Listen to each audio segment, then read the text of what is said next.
reka noneho nanjye icyo navuga nuko ibi bihano bifitiye abanyarwanda akamaro, kubera ko nyine nk'uko biza tubireba yabisobanuye na Rugaba yabisobanuye n'abandi kandi ari inzu y'ibitabo ari na Musoni bose babisobanuye bavuga bati iyo ikipe irimo abakinnyi, umukinnyi akavunika cyangwa se bakamuha ikarita, bakabaha abakinnyi 2-3 bakabaha amakarita, ikipe bagakina ari bakeya, icya mbere imbaraga zabo ziba zigabanutse, uburyo bajyaga mu kibuga nabyo ntabwo plan batangiranye ariyo bakomezanya, donc bigomba byanze bikunze hari ikintu bihindura kubera ko bagomba kuyajista kuri izo ngaruka z'icyo gihano baba bahawe. Hano rero mu Rwanda, ku by'u Rwanda, Kabila afite za network zigurisha intwaro kimwe nk'uko na Kagame azifite, ariko murabizi ko ingabo z'u Rwanda bazifatiye ibihano zidashobora gukora ama business international cyane cyane muri systeme y'amadolari y'abanyamerika. Aho ngaho no kuvuga bakeneye abandi bantu bo kubafasha kugura ibyo bikoresho. Kabila rero kuba bamufashe nako bamufatiye ibihano, nawe bamushyize muri icyo kibazo cy'uko adashobora gupfa kugura ibintu, ni ikintu cyiza kubera ko bizabarushya kugura intwaro.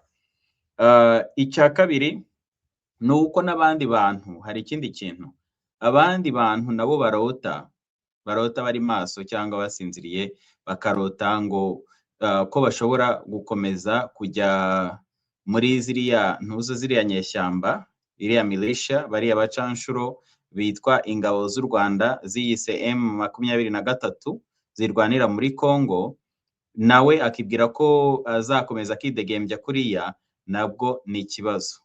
Mu minsi ishize narabibabwiye, nari igihugu nari ndimo cyo muri Afurika, mpura n'abantu muri Namibia, ndavuga ariko kubera iki mu gihugu cyanyu mucumbikira umwicanyi nka Kabila? Barambwira ngo ntabwo akihaba.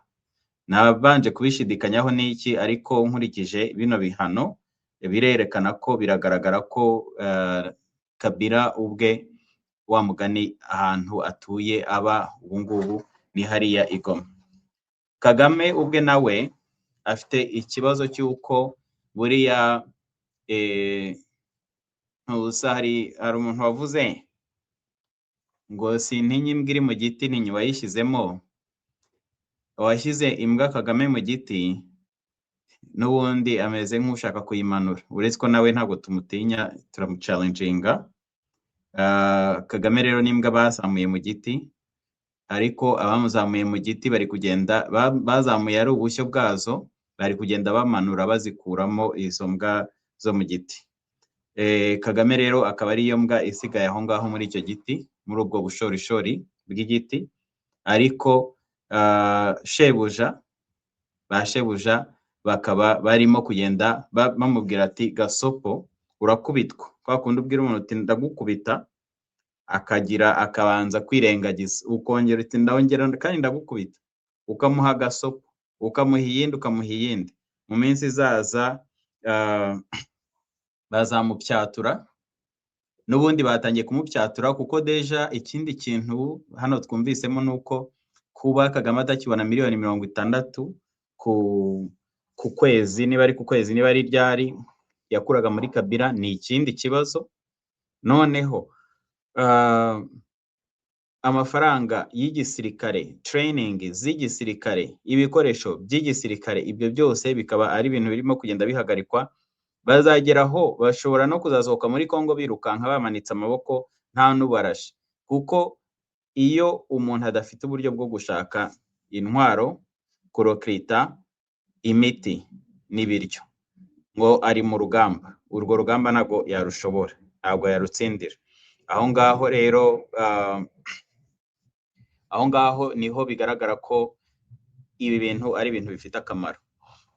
Noneho ikindi wenda nasorezaho ni uko turacyafite akazi dufite nko ku bantu batuye i Burayi, umugabane w'u Burayi, European Union, bigeze mu kwa gatanu hari amafaranga bagomba guha ingabo z'u Rwanda ku bijyanye na Mozambique. Ntago amatariki yagera yo kubihagarika, donc ni ugukomeza pressure.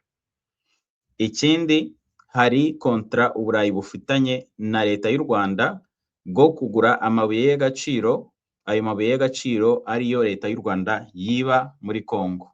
Ayo mabuye y'agaciro, iyo business igomba guhagarara, iyo kontra igomba guhagarikwa.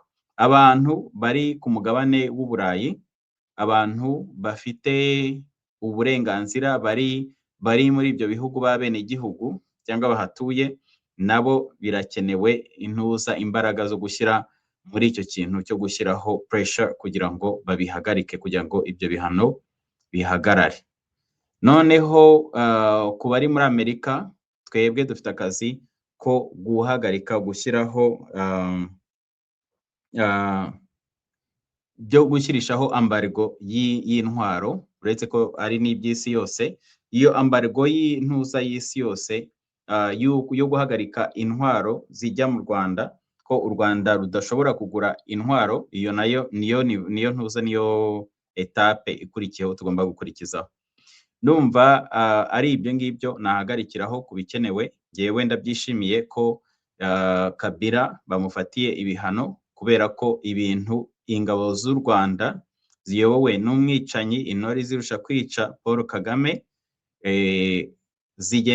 zikagenda zigafata abana b'imyaka 10 no munsi yayo, zikabafata ku ngufu, abagore bakabajombamo ibiti, abatwite bakabasatura amada, hari babandi batwikiye kwa muganga, abantu bakomeretse bakabasanga mu bitaro bakabatera ibyuma bakabica, zikagenda zigatwika amavirage yose. Ibyo bintu bigomba guhagarara.